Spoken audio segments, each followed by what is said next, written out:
Selamat pagi Bapak-bapak, Ibu-ibu sekalian. Pada pagi hari ini kita kembali belajar sekolah minggu secara online. Dan pelajaran minggu ini adalah pelajaran yang ketiga dengan judul Hidup Menurut Roh. Dan ayat-ayat yang menjadi dasar adalah diambil dari Galatia pasal yang kelima ayat 16 sampai ayat ke-26.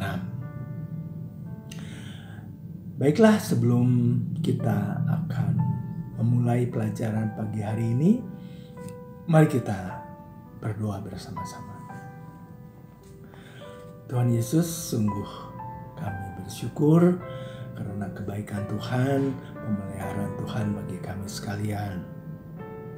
Terima kasih atas kesempatan bagi kami untuk belajar sekolah minggu pada pagi hari ini, dan kami sekalian dipersiapkan dengan baik agar dapat memahami firman Tuhan yang kami pelajari bersama, dan kami dimampukan pula untuk melakukannya di dalam kehidupan kami. Terima kasih Bapa atas semuanya ini. Kami naikkan hanya di dalam nama Tuhan Yesus. Amin. Baiklah saudara-saudara atau bapak-bapak, ibu-ibu sekalian, Rasul Paulus pada saat menulis surat kepada orang-orang di Galatia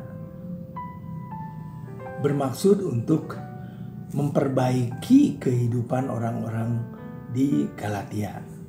Nah, di ayat yang ke-13 sebelumnya dari pasal yang kelima dikatakan atau Paulus mengambil suatu kata, yaitu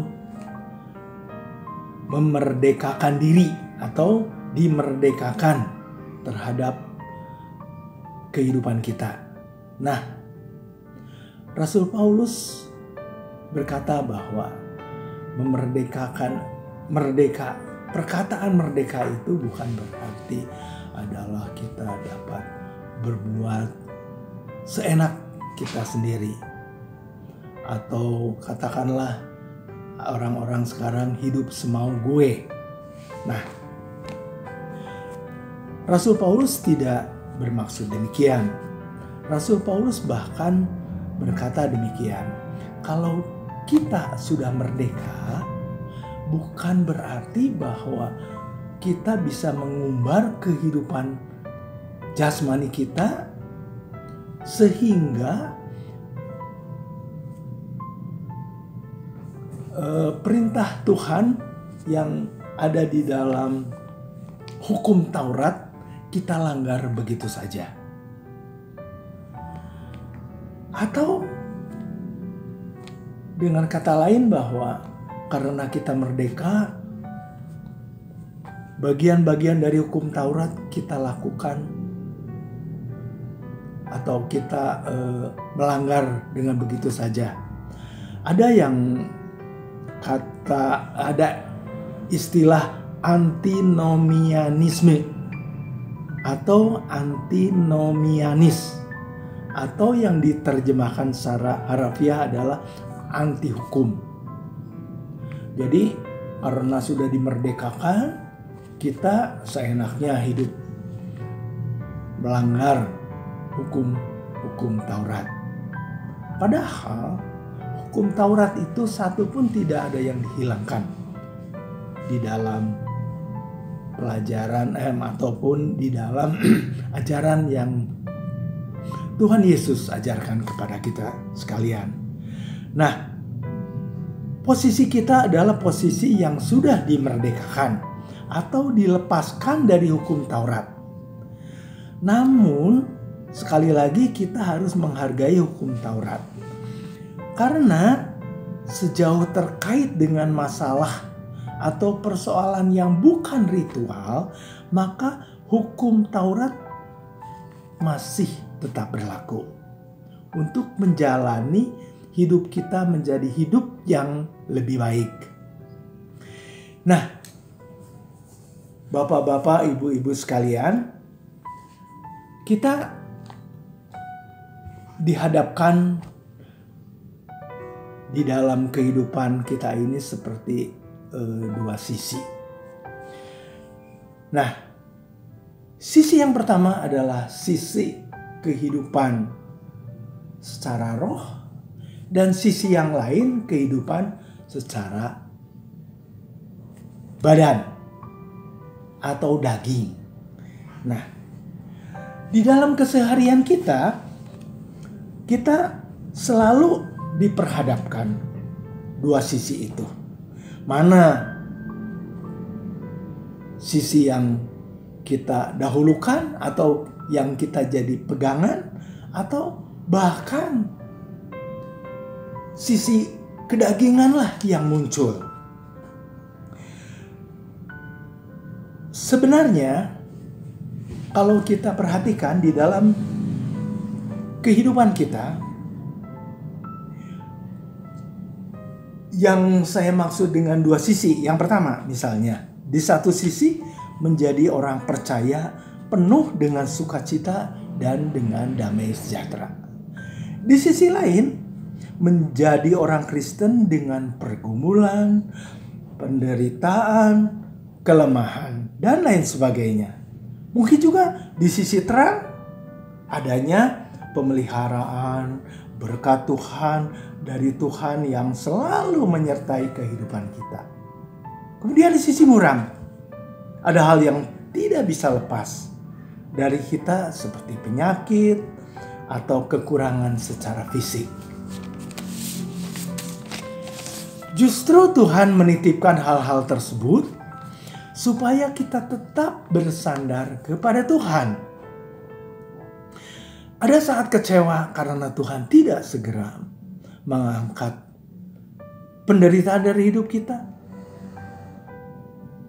Dan bapak-bapak, ibu-ibu sekalian, pertentangan keinginan daging dan keinginan roh tetap berlaku meskipun seseorang sudah bertobat dan ikut Tuhan Yesus.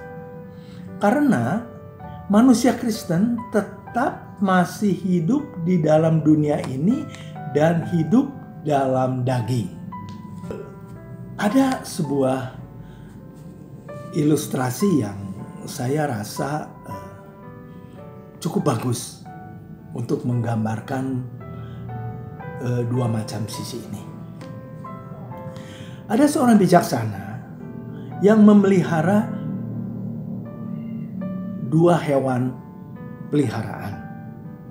Dalam hal ini peliharaannya itu adalah anjing. Yang satu warnanya hitam dan yang satu warnanya putih. Keduanya besar dan kuat. Tetapi ada perbedaan antara sifat dari kedua anjing peliharaan ini. Yang hitam bertindak secara sembarangan, kadang-kadang dia suka menggigit orang lain dan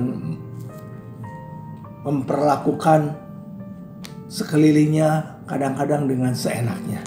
Sebaliknya, yang putih berbeda. Dia lebih tenang dan dia lebih mengontrol tindakannya. Kalau misalnya ada suatu seseorang tamu datang, yang hitam akan segera bereaksi dengan keras. Tapi yang putih, dia akan lebih tenang dan mengamati dengan baik. Nah, ada seseorang yang bertanya kepada bapak yang bijaksana itu. Dia bertanya demikian, "Pak, kedua peliharaan bapak itu bagus, besar, dan kuat. Kira-kira menurut bapak, kalau mereka berkelahi, siapa yang menang, Pak?" Si bapak yang bijaksana ini dengan tenang dan tersenyum, dia berkata begini, "Yang aku beri makan lebih banyak dia yang akan menang, katanya. Nah, pernahkah kita cermati dalam kehidupan kita, sisi mana yang bapak-bapak, ibu-ibu beri makan atau pelihara dengan lebih cermat dan lebih banyak setiap hari? Nah, kedua hewan peliharaan ini menggambarkan yang satu secara harafiah mungkin ya, yang hitam keinginan daging, yang putih adalah keinginan roh. Satu saat mereka berkelahi dan orang bijaksana itu berkata, yang diberi makan lebih banyak, dia yang akan menang. Nah, bapak-bapak, ini adalah suatu ilustrasi yang mengatakan bahwa di dalam sikap hidup kita akan muncul pikiran, sikap, imajinasi kita di dalam menghadapi sesuatu, bukan masalah ya, sesuatu hal yang kita jalani setiap hari. Nah, kita kira-kira memberi makan lebih banyak kepada yang mana?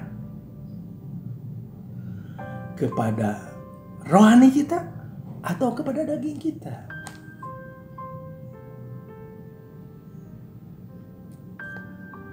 Tadi ingat bahwa Bapak yang bijaksana itu berkata bahwa yang diberi makan lebih banyak, dia akan menang. Jadi kesimpulannya, kalau kita memberi makan lebih banyak rohani kita, maka kita dapat mengalahkan kedagingan kita. Ya. Nah, sekali lagi, di dalam perilaku kita sebagai orang Kristen, kita jangan menyalahkan agama, apalagi menyalahkan Tuhan. Jawabannya sederhana. Kita memberi makan dan memelihara yang jelek lebih banyak daripada yang baik. Kalau kita memberi makan kepada keinginan daging, maka yang muncul adalah perbuatan daging, perbuatan dosa. Namun, bila kita lebih banyak memberi makan kepada keinginan roh dan membiarkan Roh Kudus yang mengarahkan hidup kita, maka buah roh itulah yang muncul dalam hidup kita. Seperti yang kita lihat di dalam ayat hafalan kita, yaitu di Galatia pasal 5 ayat 22-23. Saya akan bacakan. Tetapi buah roh ialah kasih, sukacita, damai sejahtera, kesabaran, kemurahan, kebaikan, kesetiaan, kelemah lembutan, penguasaan diri. Tidak ada hukum yang menentang hal-hal itu. Itulah adalah buah roh. Sekali lagi, saya akan ulangi bahwa apabila kita memberi makan kepada keinginan daging, maka yang muncul adalah perbuatan dosa. Namun, bila kita lebih banyak memberi makan kepada keinginan roh dan membiarkan Roh Kudus yang mengarahkan hidup kita, maka buah roh itulah yang muncul dalam hidup kita. Demikianlah yang ingin saya sampaikan tentang perbuatan roh dan perbuatan daging yang digambarkan dalam dua sisi yang terus kita hadapi di dalam kehidupan itu. Dan kehidupan kita akan menjadi berkat apabila kita memberi makan lebih banyak kepada keinginan roh dan ikut apa yang Roh Kudus minta kita lakukan. Nah, Bapak-bapak, Ibu-ibu sekalian, pelajaran ini sungguh menarik dan silakan Bapak-bapak, Ibu-ibu mendiskusikan di dalam kelas masing-masing. Demikianlah pelajaran pada pagi hari ini dan mari kita akan tutup di dalam doa. Terima kasih Tuhan atas pimpinan Tuhan sehingga kami dapat menyelesaikan pelajaran pagi hari ini. Ajarilah kami agar kami boleh melakukan semua yang Roh Kudus sampaikan bagi kehidupan kami, sehingga kami boleh memunculkan buah roh yang Tuhan berikan bagi kami sekalian dan menjadi berkat bagi kehidupan kami, bahkan lingkungan kami, bahkan juga ke seluruh kehidupan umat manusia. Terima kasih Tuhan. Dalam nama Tuhan Yesus kami berdoa. Amin.